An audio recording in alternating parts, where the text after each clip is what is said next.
1886 1949 வரை பள்ளிவாசலில் தொழுகையும் சபுத்ராவில் பூஜையும் நடந்தது. கரைப்பார் கரைத்தால் கல்லும் கரையும் என்பார்கள். அது வெள்ளையர்களுக்கு தெரிந்திருக்கிறது. HR நெவில் என்ற பிரிட்டிஷ் அதிகாரி மீண்டும் அந்த பொய் பிரச்சாரத்தை நடத்தினார். சர்ச்சை மீண்டும் வலுவடைய ஆரம்பித்தது. 1949 வரை சரையு நதி போல் அமைதியாக ஓடிக்கொண்டிருந்த அயோத்தி மக்கள் வாழ்க்கையில் மீண்டும் புயல் வீச ஆரம்பித்தது. டிசம்பர் 22, 1949 பாபரி மஸ்ஜித்துக்குள் இஷா தொழுகை முடிந்த பின்பு மதத்துவேஷம் கொண்ட சிலர் திருட்டுத்தனமாக நுழைந்து சிலைகளை வைத்தனர்.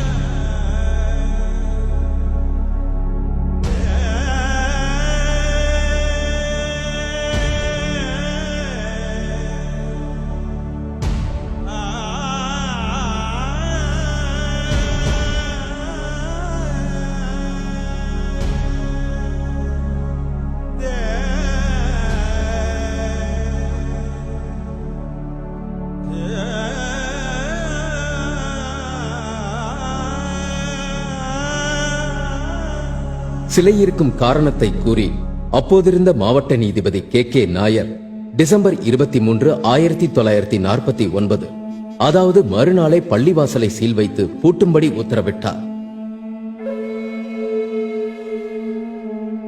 1949 ஒரு நீதிபதியால் பூட்டப்பட்ட பள்ளிவாசல் 33 ஆண்டுகளுக்கு பின்பு 1986 வேறொரு நீதிபதியால் பூஜை செய்வதற்காக திறந்துவிடப்பட்டது.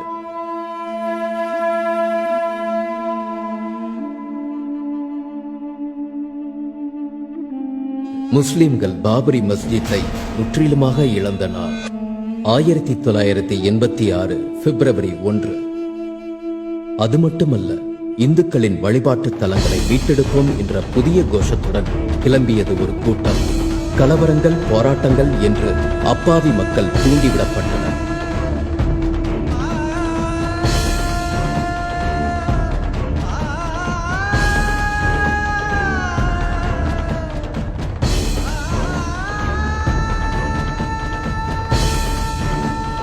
டிசம்பர் 6, 1992 அது வழக்கமாக கடந்து போகும் ஒரு நாள் அல்ல. இந்தியா மதசார்பற்ற நாடு என்ற நம்பிக்கை நொறுங்கிய நாள்.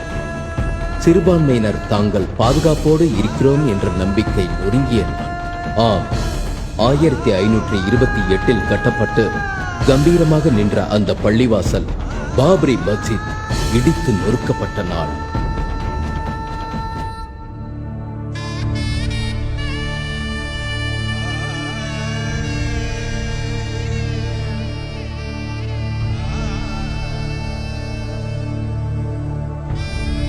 சகோதரத்துவத்தை போதிக்கும் மார்க்கத்தை பின்பற்றி வந்த அந்த முஸ்லிம் மக்களின் கண்களில் உதிரத்தை வரவழைத்த நாள். தடம் புரண்ட நீதிமன்றத்தாலும் அக்கிரமத்தை கண்டுகொள்ளாத அரசாங்கத்தாலும் திசையறியாத குழந்தைகள் போல் இந்தியாவில் முஸ்லிம்கள் தவிக்க விடப்பட்டனர். பள்ளிவாசல் இடிக்கப்பட்ட அன்று மட்டும் 11 முஸ்லிம்கள் அயோத்தியில் கொல்லப்பட்டனர். தொடர்ந்த கலவரத்தில் இறந்த முஸ்லிம்களின் எண்ணிக்கை 2000-ஐ தாண்டும். ஏன் இந்த கொடூரம்? எதற்காக தூண்டிவிடப்பட்டது இந்த வன்மம்? இது பாபரி மஸ்ஜித்தோடு நின்றுவிடப் போவதில்லை. இது ஒரு ஆரம்பம். முஸ்லிம்கள் திராணியற்றவர்களாய் இருந்தால் இது தொடரும். நீதியை, நியாயத்தை தேடி பெற்றே ஆக வேண்டும். மீண்டும் நீதிமன்றத்தின் படிக்கட்டிற்கு இந்த பிரச்சனை வந்தது.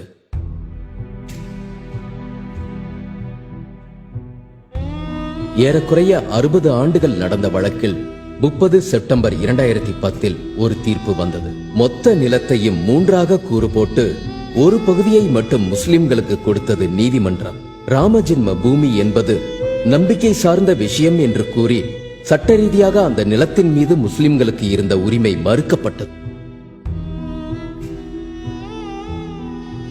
திருப்தி தராத இந்த தீர்ப்பால் இன்று நாம் பிரிந்து கிடக்கிறோம். காலகாலமாக நாம் நண்பர்களாகவும் சகோதரர்களாகவும் தானே பழகி வந்தோம். நாம் நமது சந்ததிக்கும் அதைத்தானே கற்றுத்தர வேண்டும். எல்லா சுகதுக்க நிகழ்வுகளிலும் இந்து வீட்டில் முஸ்லிம்களும், முஸ்லிம் வீட்டில் இந்துக்களும் இருப்பதுதானே நாம் தினம் பார்க்கும் யதார்த்தம்.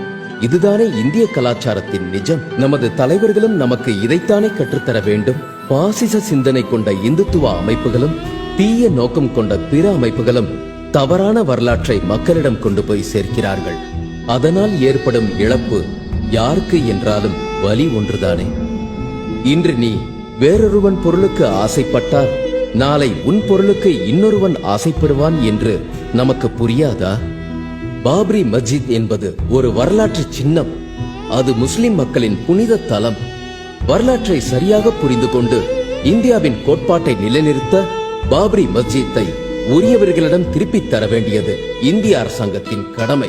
இது முஸ்லிம்கள் பிரச்சனை மட்டுமல்ல, இந்தியாவின் பிரச்சனை. இதற்காக முஸ்லிம்கள் மட்டுமல்ல, சகோதரத்துவம் கொண்ட அனைவரும் பாடுபட வேண்டும்.